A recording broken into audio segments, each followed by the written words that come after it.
Antesala de la Primera Guerra Mundial. ¿Qué fue lo que pasó en los 25 años previos al estallido de la Primera Guerra Mundial que nos permiten entender el advenimiento de este conflicto y también las consecuencias del enfrentamiento armado? En primer lugar, hay algunos comentarios generales que son importantes tener en cuenta para pensar el estallido de la Primera Guerra Mundial.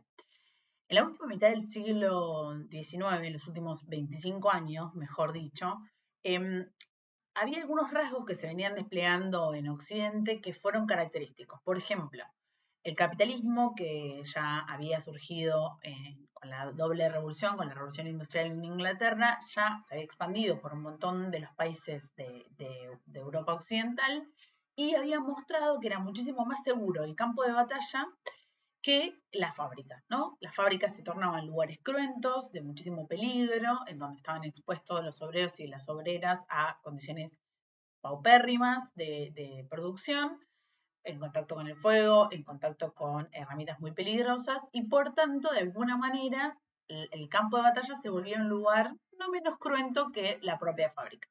En segundo lugar, lo que vamos a ver en estos años, en los últimos 50 años del siglo XIX, particularmente los últimos 25 de ese siglo, es que hay una voluntad por enfrentarse. El enfrentamiento armado no es la última opción, sino que es una de las tantas posibilidades que existen para estos países para dirimir sus conflictos. Finalmente, otra de las cosas que destacan buena parte de los autores y las autoras sobre este tiempo es que las grandes potencias van a empezar a elegir a sus víctimas entre los débiles y los más postergados del mundo y por fuera de Europa, ¿no? Estas son como algunas de las características que vamos a empezar a ver con claridad en estos años. Además, hay otras cuestiones que empiezan a darse a partir de 1870 en adelante que son bien singulares y que permiten entender eh, el desenlace beligerante de los conflictos. Por ejemplo, a partir de 1870 comenzó a circular la posibilidad de que la guerra estaba en el horizonte, ¿no? Aún así, la mayoría de los países creían que no iba a estallar y buena parte de estas sociedades también estaba convencida de que la guerra finalmente no iba a estallar. Lo que ocurre por estos años, que de alguna manera justifica la circulación de este fantasma de la guerra, tiene que ver con que se inicia la carrera armamentística y que el servicio militar se vuelve obligatorio en buena parte de estos países. El ejército era obligatorio, por un lado, como herramienta de represión interna en favor del orden social y también para los desfiles y celebraciones patrióticas. Sabemos que los nacionalismos están bien exaltados en este momento y también para las guerras coloniales, producto del imperialismo, que es otro de los temas que ya vimos anteriormente. Pero además empieza a desarrollarse toda una tecnología para matar, ¿no? No solamente es la producción armamentística, sino que hay una intensa relación entre la industria armada y la política, una especie de simbiosis entre guerra y producción para la guerra, que lleva a que los estados se vean obligados de alguna manera a garantizar buenas condiciones para la existencia de estas industrias armamentísticas nacionales que se van a volver rápidamente muy poderosas y que van a ser protegidas con la exhibición de determinados impuestos o con otros favores estatales. Además, otra de los rasgos de estos años que también vuelve característico para pensar por qué corre este fantasma, es que a partir de 1890 se empiezan a organizar un montón de congresos mundiales por la paz, ¿no? Lo cual, dice Hobsbawm, señala un poco el hecho de que la guerra evidentemente era una preocupación. ¿Quién convoca un congreso por la paz si es que la paz no es un problema, ¿no? Si la paz está garantizada y todo el mundo cree que se trabaja en favor de ella, no hay necesidad de organizar un congreso para reafirmarlo. Un poco lo que dice Hobsbawm es, bueno, evidentemente estos congresos tenían sentido en un contexto eh,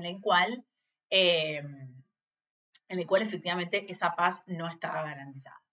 Además, hay otro elemento que permite pensar que la guerra está en el horizonte que tiene que ver con una creciente rivalidad económica, militar y naval entre Gran Bretaña y Alemania. Un conflicto que empieza a tomar cada vez más cuerpo, fundamentalmente porque Alemania en poco tiempo, a partir del inicio de su industrialización, en torno al 1850, Alemania se industrializa rápidamente y en muy pocos años logra tener una dimensión y un volumen industrial y productivo similar al de Inglaterra. Entonces, Alemania cree que está en condiciones de disputarle también las las posiciones coloniales de Inglaterra y que está en condiciones de disputarle el lugar del centro del sistema mundo a Gran Bretaña y por ende esa rivalidad empieza a ser muy exaltada y se empieza a ver con muchísima claridad, con otro de los rasgos de esta época, el cuarto rasgo podríamos decir de esta época, que tiene que ver con la decisión de Alemania de tener una política exterior bien agresiva, ¿no? Bien agresiva y justamente saliendo a disputar territorios, colonias y semicolonias con el resto de las potencias mundiales que dominan la escena en este momento. El quinto elemento que los autores identifican como señal de que esa guerra está en el horizonte es que se resquebraja el concierto europeo que se había gestado en el Congreso de Viena en 1815. Se suponía, a partir de este congreso, que ningún país debía avasallar a otro y que Europa era una zona de amistad y que mientras los conflictos se dirimieran en las zonas imperialistas, no había ningún problema. Bueno, esto empieza a fracturarse precisamente por lo que veníamos contando anteriormente, que tiene que ver con la decisión alemana de avanzar en esa discusión de las posiciones coloniales y también con esta disputa naval, militar y productiva que tiene Alemania con Inglaterra. A su vez, empieza a haber una contradicción o una agudización de las tensiones económicas porque existe esta rivalidad entre las potencias y el proteccionismo. Entonces, las potencias son rivales entre sí, al mismo tiempo se protegen para que no invada económicamente otra potencia en su territorio, en su colonia, en su semicolonia, y esto genera que esas tensiones económicas también empiecen a traducirse en tensiones políticas y tensiones militares, ¿no? El poder económico, el poder militar, en este imperialismo que pareciera ser no reconocer límites, bueno, empieza a generar tensiones de otro orden que ya no son económicas. Piensen esto, los países desarrollan su industria, empiezan a competir por mercados, empiezan a competir por lugares para sacar materias primas y esas tensiones económicas van a terminar liberándose en el campo de batalla, ¿no? Esta es un poco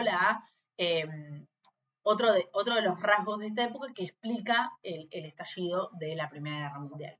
A su vez, buena parte de los autores señalan esta rivalidad psicológica, ¿no? Hay una deriva nacionalista muy, muy fuerte que conduce a un odio al vecino. No es solamente reivindicar la condición nacional, sino ir en detrimento del vecino. Esto que el patriotismo exaltado empieza a circular por buena parte de estos países y Béjar lo que dice es que este patriotismo exaltado va a recibir con buenos ojos en la guerra, ¿no? Y que una vez que el conflicto se desate van a contribuir a la prolongación del mismo a través de los resentimientos acumulados entre esas sociedades en el marco de la guerra. Hay un ejemplo para mí muy claro que tiene que ver con la novela Los 500 millones de Abegún de Julio Verne, en donde lo que Verne cuenta es que aparece una herencia de los 500 millones que se la disputa un francés con un alemán.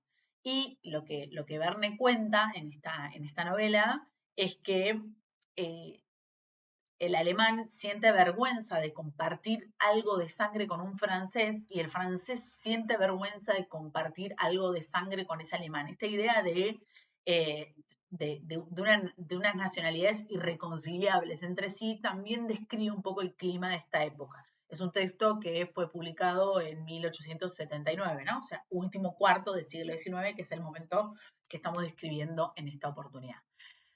Un octavo rasgo que caracteriza este periodo es que se empiezan a crear los sistemas de alianzas. Los países empiezan a forjar alianzas entre sí y uno podría decir, bueno, ¿en función de qué un país hace una alianza militar y política con otro país? En función de que hay una hipótesis de conflicto. Sin hipótesis de conflicto, sin voluntad de entrar en guerra, no hay necesidad de establecer una alianza militar con otro país.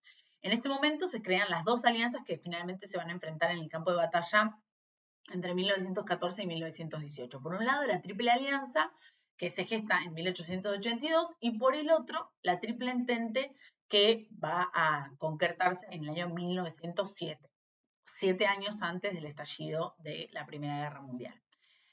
A su vez, hay un noveno elemento que también permite entender el estallido de la Primera Guerra Mundial, que es que empiezan a ocurrir en esta época ciertos problemas de inestabilidad interna, los países empiezan a tener conflictos internos y que ven con buenos ojos salvar esos conflictos internos con un conflicto externo, ¿no? O sea, patear la pelota para afuera y que el conflicto interno se diluya en un conflicto mayor internacional, ¿no? Entonces, la conjugación de crisis internas y la posibilidad de resolverla a través de una crisis externa es lo que también promueve o exalta esta voluntad de enfrentarse que vamos a ver en buena parte de los países. Rusia también está amenazada por conflictos sociales. De hecho, piensen ustedes que los bolcheviques y los mencheviques venían teniendo discusiones acerca del destino de Rusia, de qué hacer con el advenimiento del capitalismo en Rusia, de cómo sobrellevar esas contradicciones que ya se estaban viendo en ese territorio.